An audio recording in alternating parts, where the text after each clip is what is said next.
This is episode 39 of Hoops Forum, a production of Radius Athletics and a Quick Timeout podcast.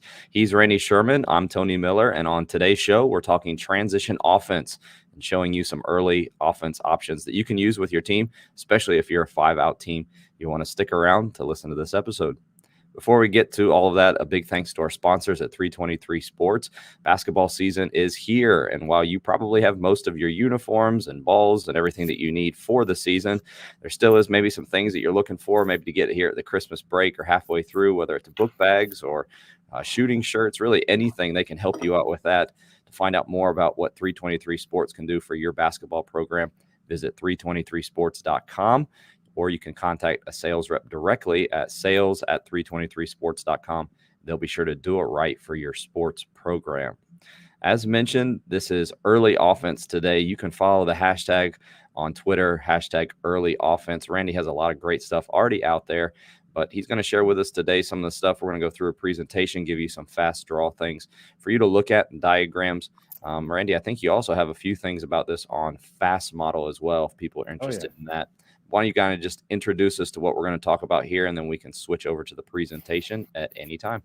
Yeah, so good to be back. We've had a couple weeks without a live episode, so good to be back and good to catch up. And so early offense is something that I like and like to watch teams kind of play through early offense like that, and tried to do sort of facsimiles of with my own team, watching, the old 7 seconds or less Phoenix Suns when Mike D'Antoni was their coach. And man, I was in love with that team and the way they played. And now it's pretty commonplace. So that was revolutionary at that time, but now it's run of the mill. So I would say early offense is something I used to hear a lot, like what does exactly that mean? And I searched around and read and did some things to sort of like find, okay, where has someone sort of defined what that phrase means? Like, is it the same thing as secondary break? Is it the same thing as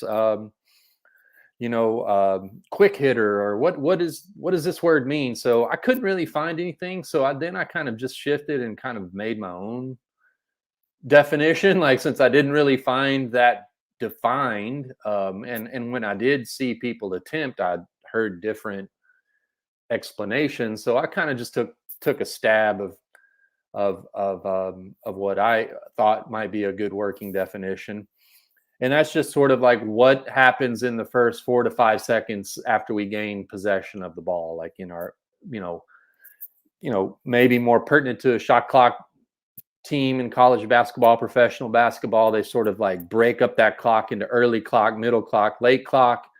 And so early offense, I just sort of said, okay, what do we do first? The first 4 to 5 seconds after we, get a rebound, come into the front court.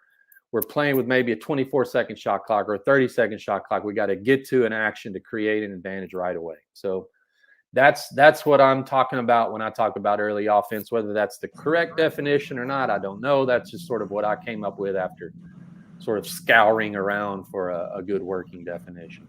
I've seen more coaches talking about this on Twitter, and it's something that I've tried to do and incorporate and thought a lot about this past offseason. But that seamless transition from running down the floor of the definition that you just said with early offense, then how can we transition that seamlessly into our half-court offense without that pause in between?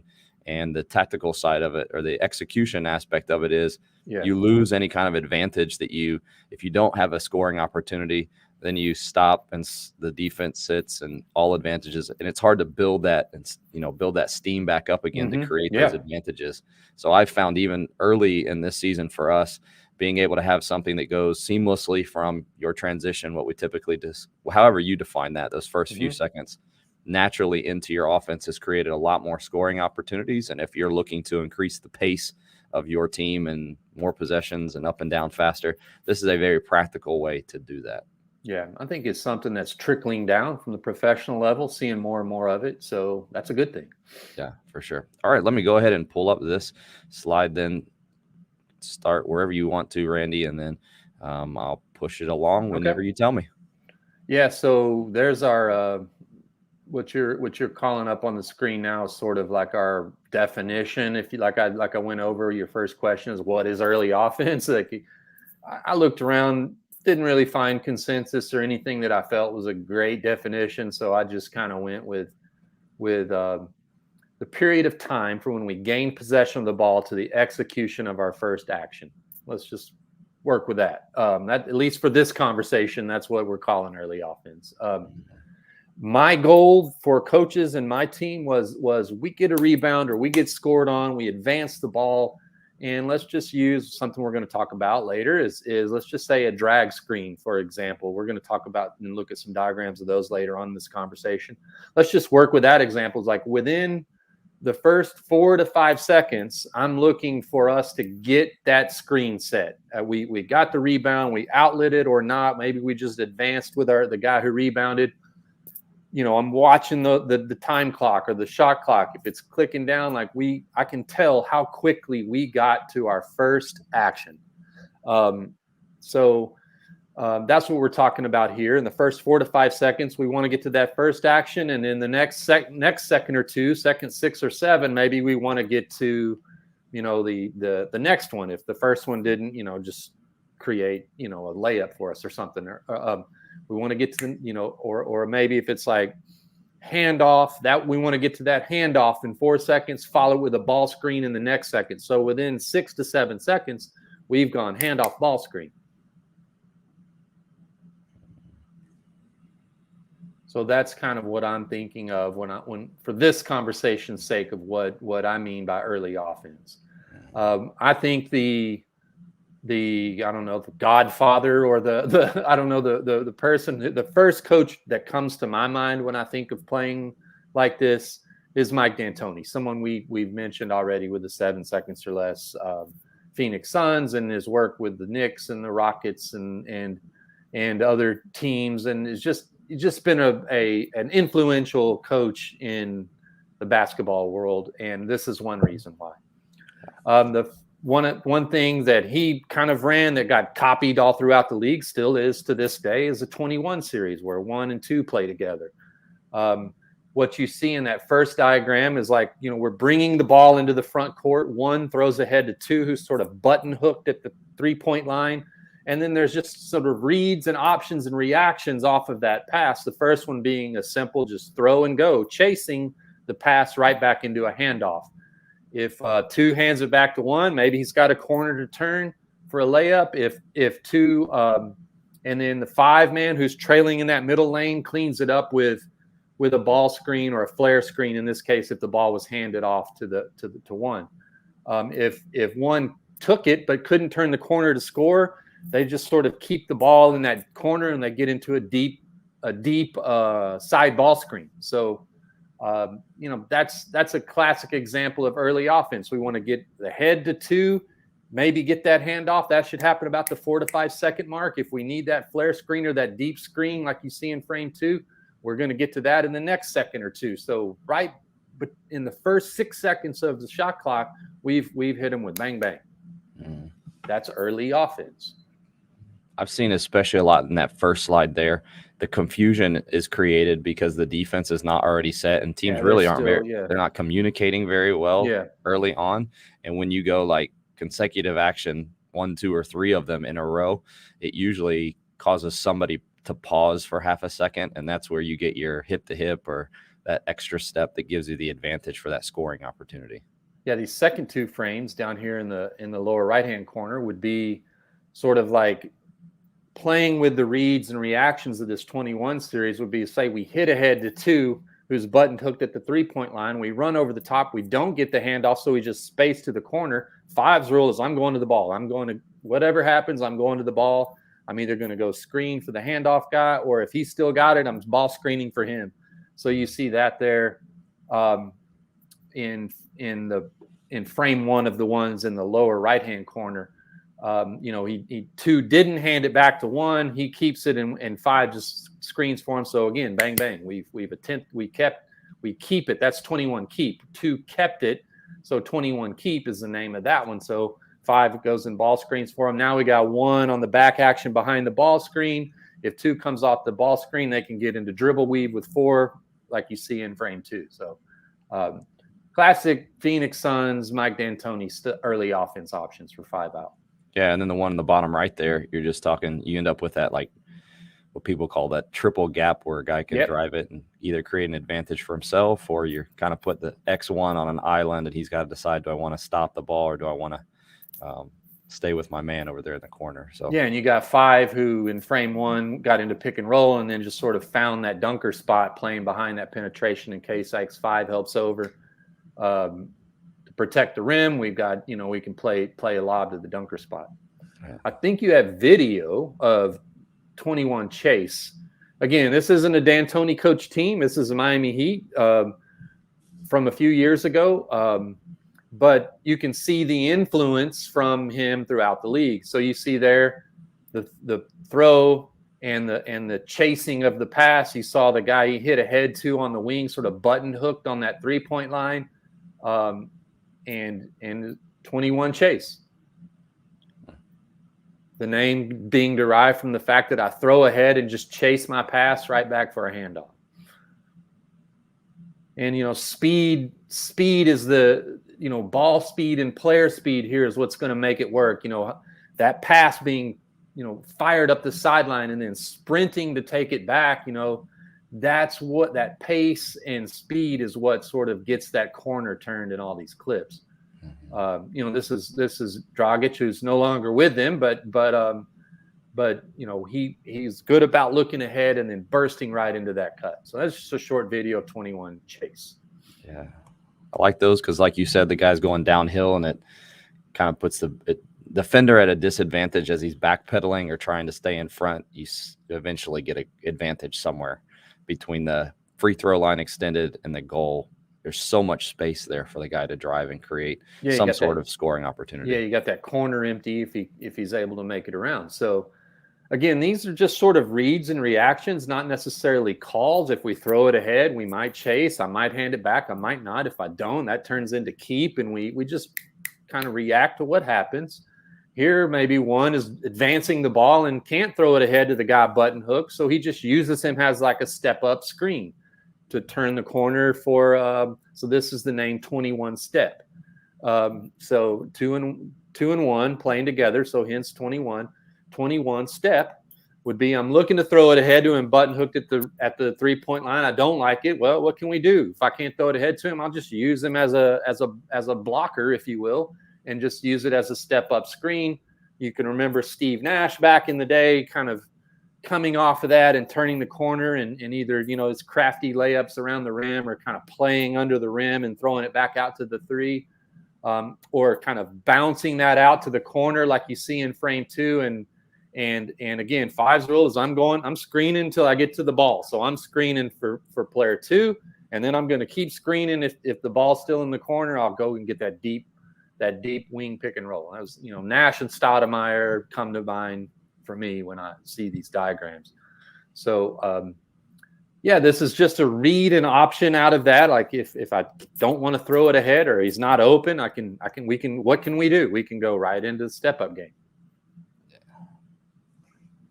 This one I like a lot. We've used this a lot with the drag, and I think even you can. A lot of teams are switching this to kind of prevent the drag from being as effective. But then the counter to that has been we've had some success with like ghosting the screen early on, and so you can even do a lot of stuff out of this. But I like the drag.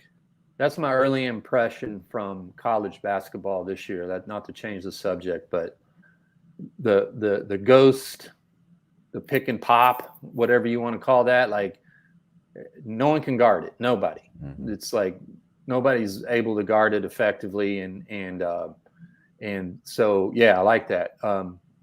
What are your kind of teaching points in your the drag stuff you guys are doing for your 5-man? Like, what are you telling him as far as like, timing and all of that? Ours is triggered by usually if we throw it down to the corner and it pops back up, then that's an automatic drag. Sometimes it'll be based off like personnel who I have up there. So if we do have a guy who can shoot it, well, we have our drag guy is a really good shooter, and so he'll usually be the one that ghosts it. That's different from if I have my 7-footer in there. he's He's a usually roller. Yeah. he's the roller guy. So and it'll depend on, again, that's primarily scout driven. So if I know it's a team that's switching, usually you and I were talking before this, we've got another D1 game tonight. Like they're not going to be switching that. So that's probably a scenario where we're going to screen it and then roll to the basket and lift up behind it. Yeah, like you see there in frame one. Yeah. Yeah. So those are usually the two that we're using. We don't even like pick and pop anymore. It's usually either screen and roll or just the ghost screen. Yeah, because it's sort of like a non-contact, almost like slip to a pop. That's ghost. Yeah. And it usually leads to, the reason why it's so effective is it's a long east-west closeout, and it usually will draw the corner guy's man up because it's such a long closeout for the guy who was involved in the pick and roll, and then you just do the one more pass down to the corner for an open shot. Mm-hmm. That's great, man. Yeah, I mean, just the basic, like in frame one, you see here's the drag break, that like everyone finding a sideline, 5-man in the middle third of the court, one bringing the ball up the alley, no advantage. Like you said, maybe you pass down, it comes back up, the defense matches your depth, they're organized, they're back. Now we need an action to drag right in to create an advantage. Or if we go guard keep, or like you see in frame one there, guard didn't pass it ahead, he just dribble advances the ball over the half court line, defense is back, let's get to this drag screen in the first 4 to 5 seconds of possession, and see if we can crack the shell with a pick and roll, either with the dribble penetration or hitting the roller, or create, like you said, a throwback to 2, kind of shaking or replacing behind the drag screen. Some other kind of drag like options, like if you do dribble advance, if we go guard keep in transition and the guard brings it over the half court line, is like you see in frame 2, just dribble at player 2. Maybe you get them on a backdoor cut. If not, he just continues, or she just continues and pushes through to the other corner. And again, what's 5-man's rule? I'm going to the ball. I'm going to screen for the ball. Like so you get that deep side ball screen with lots of space on the accept side of the screen, and an empty side pick and roll. In the 4th frame, some other sort of drag concepts would be maybe in transition, someone other than our 5-man rebounded, and the 5-man sort of saw an opportunity perhaps to rim run or run ahead, like he thought he could run for a layup. So he's not sort of lagging behind the ball even or behind with it. He's out ahead of the ball, and we still go guard keep. Well, we bring him back out. Like he looked, he ran, he's got his, and it didn't come to him. So he comes back up, and we can get like this flat, more step up style pick and roll there. I like to clear the corner when that happens. If you don't have to, but I like to, because if it's a right-handed point guard and they want to, maybe use a little hesitate and go and come up that ball screen, let's let the guy below that action see that and clear the corner, so we kind of get that side empty for that empty side drive. For us, that serves to like a bigger offensive principle that we use, is the push pull.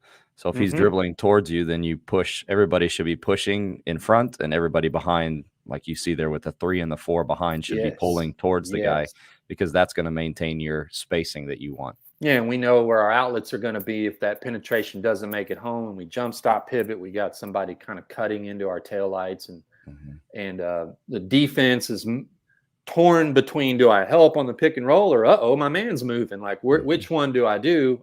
Do I tag in or help or whatever? So that's a good basketball principle for sure. We've had a lot of success too, as the one dribbles to that side once it's cleared out, to turn around and Barkley down in there. Absolutely. And basically you create, we've also like sent the 5 back towards the 4 to like set that crack back screen. I like it. So there's it's the old Villanova. I mean, Villanova does this. They Barkley. I knew they did it a lot, but if you watch them, they Barkley a lot, and they Barkley for a lot of seconds, and that's what really frees up a lot of the other actions and the 3-point opportunities that happen off the ball. Yeah, they Barkley just for fun. It's just like, this is cool. Let's keep doing this. Yeah, so some of the concepts or questions I get about drag screens a lot, like what's my cue? Like when do we do it? When do we not? Like things like that. I would say, when all 5 defenders are back, like we've brought the ball, we've run to our shape, and like there's really nothing cooking here as far as like a numbers advantage. The defense is organized. They're all in front of us. That's a good cue to go ahead and drag. I like to see the screener, the player 5. I don't have it drawn necessarily as well as I'd like in some of these as far as the angle I want them to achieve. But we want to screen the back pocket of the on-ball defender. So sometimes that requires like the ball handler sort of like taking his man down with the dribble and like using his hip to get the guy, having a little patience, and then getting the drag screen set where we screen the back pocket of the on-ball defender to get him to we want them to go over the screen so we can get downhill penetration. So just some tips and takeaways. Like you see here,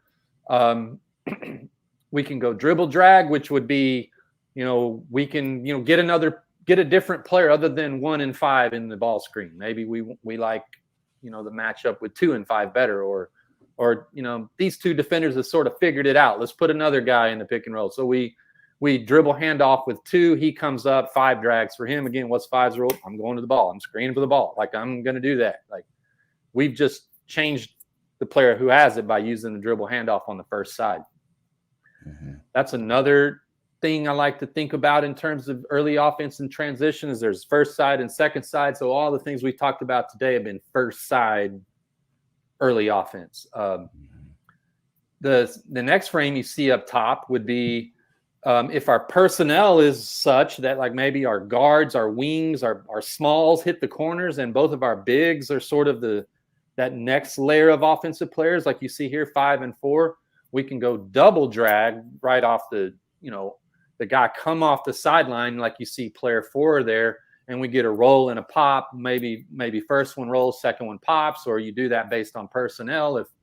If one of your guys is the roller and one of your guys is a popper, you can do that in a different order. But double drag can sometimes be an effective sort of change up to that single drag if the personnel works for you. The thing I like about it too is now we condense 3 players around the ball with a double drag, and if we are able to turn the corner, we've got our guards pushed all the way and we got more space on the side of the double drag. I like that second guy to get all the way to the midline if he can. I don't like that second screen to be set over here on that side, the left side of the midline in this diagram. Like get as close to the midline as you can with your double drag. Sometimes you used to see one take it down a little bit more toward free throw line extended, and the 2 draggers are almost pointed with their nose in the corner, and that creates more space on the accept side of the 2 drag screens. Especially that first one, the dribble drag. I see a ton of teams doing this, both at the NBA level and at the college level. And those actions, the handoff, they have to communicate that. And then typically the guy who switches onto the ball gets stuck up in the ball screen, and you end up with some sort of advantage, whether that's a mismatch if they late switch, or if the defender X5 can't get out there, the guy can turn the corner and has basically a layup at the rim. Yeah, I call that a combination, like in boxing. Like you don't knock someone out with your jab. You jab cross. You go pop pop, right? Like that's how you throw combinations: hook, uppercut, things like that. So that's a combination. Hand off, ball screen, pop pop. Like a boxer throws 2 punches in a row and he stuns his opponent, right? So same thing, same principle, pop pop. Drag. I included this last diagram here. If you're watching, you can see the keys in transition. These are very basic, and probably look at these like, yeah, I already know that. But knowing that, and then your team actually doing that, I found in our first month of the season has been the difference between us having success in these early offense opportunities and not being able to create any kind of advantages. And if you want to go through each of these, you can. Again, like I said, they're super basic and simple, but if you don't do these well, I found, for at least for us, whatever actions you have, they just don't work. Completely agree. Like that to me, this bullet point list here, keys in transition, That's the whole conversation. That's it. Like we got to set the table for this to actually work, and that's keys in transition being spacing, that we get that rebound or we get scored upon and our guys find width and we run. We're not crowding up the middle of the floor. We're pulling apart the defense with our transition spacing. We think of offensive spacing as only half court, but I would challenge anyone watching or listening to think of spacing being a transition offense quality as well. We find width in our first three steps. We drive out and then deep. We get width, then depth. So we pull apart the defense. And then when we do maybe get into a drag screen, the defense, we've got lanes and alleys, and the defense is stretched not only horizontally, but if we get all the way to the deep corners, they're stretched vertically as well. So you can kind of watch, like I watch a lot of teams and, coaches I work with, games on television, NBA games, and like I'll see like the beginnings, the infant stages of we just gained back possession, and I'm like, this possession's not going to be any good. They're jumbled up, their space is bad. And then I'll see one where you see the team like, okay, something good's about to happen here. Like you can kind of pick up on those qualities early. It's setting the table for success when we get down there into the half court. The big, if they're a roller, we want, we talked about popping. That could be personnel driven or something you prefer over rolling. But if they are a roller, we want them to roll hard after setting the screen. Breaking the defense is like that roll is sometimes that roll, just a good roll, like a good well-timed slip out of a ball screen or a good roll out of a ball screen sometimes attracts people like, that guy looks open. I'm gonna suck in and take away that roll, or we call that breaking the defense. He broke the defense with the roll. Maybe he doesn't get the ball or she doesn't get the ball, but we throw back outside, and because we really showed and rolled hard, we collapsed the defense with that roll. This is sort of like a personal preference. Maybe this last sentence is like, don't run into the lane. What most people call rim run. Like, I call that rim. Don't rim run unless you have a sure layup. Like if you're 5 out, if you're 4 out, rim run. Like we want to show up for round one anyway. So go ahead and do that. So I would say, kind of like leave that to some players' discretion. Like I don't want to be so dogmatic that like we're turning, like hey coach, I can just outrun my guy and go get a layup. Well, go ahead and do that. Like go ahead and do that. Like I can outrun this guy and he's not getting back on D. So just sort of like use your judgment of when I can rim run or when it might serve me best to sort of throttle down, stay even or lag behind the ball and ready to. We didn't talk about anything about reversing to the big, but let him reverse to me or let me drag screen or go to the ball if they play a first side handoff or something like that, or 21. So that feel that we get of like, I'm going to go ahead. And if you do run ahead and you didn't get the ball, we showed what to do there. Just come back out and set that step up with that. I like that angle. I do like that angle. That's a tough angle for the defense to deal with when you're coming up and you sit more like a flat ball screen from underneath. Mm-hmm. When it comes to rim running, we tell our guys, if you're not in front of your man, then for us, it's the guards, because we do rim run, we do 4 out.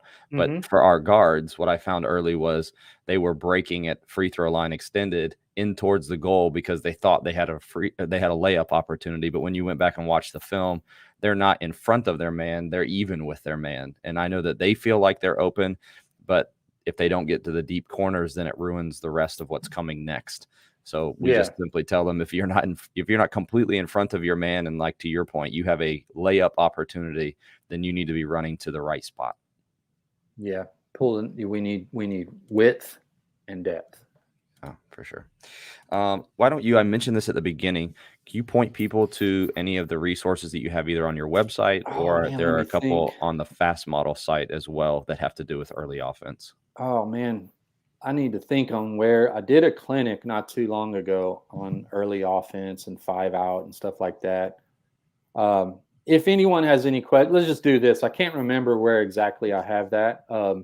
if anyone is interested in that, I'll just DM me or email me or something, and I'll get it to them. Sorry, I don't know if that's out there for the public. It was just a one-time clinic. But I'm happy to share the information. So anyone wants to see my take on early offense, they just hit me up. I'm not trying to keep it secret. It's not mine anyway. It's Mike D'Antoni, my coaching idol. There are also a couple on the Fast Model blog site. If you go to fastmodelsports.com and click on the blog from the drop down link, you can search Randy or Radius Athletics. And there are a couple that are not this broad, but there are some like specific quick hitters that he has in a couple of those posts. So you can check those Absolutely. out there. Yeah. Before we wrap things up, if you're wanting to increase the revenue for your sports program and improve the fan experience this year, maybe it's just time to replace old scoreboards that you have left over from the 90s. Sideline Interactive is here to help. They're the leading manufacturer of scoring tables and video display boards for high schools and colleges around the country. To find out more, visit sidelineinteractive.com. Again, that's sidelineinteractive.com. Appreciate all of you who joined us this week. If you missed any part of the live show, you can go back and watch the full episode on the Radius Athletics YouTube page. Just go to YouTube and search Hoops Forum or Radius Athletics. Or if you want to listen to this in podcast form, just go to any podcast platform and search A Quick Timeout, and there you'll find the audio version of the show. We appreciate, again, all of you who tuned in. Well, for Randy Sherman, I'm Tony Miller. We'll talk to you again next week on Hoops Forum.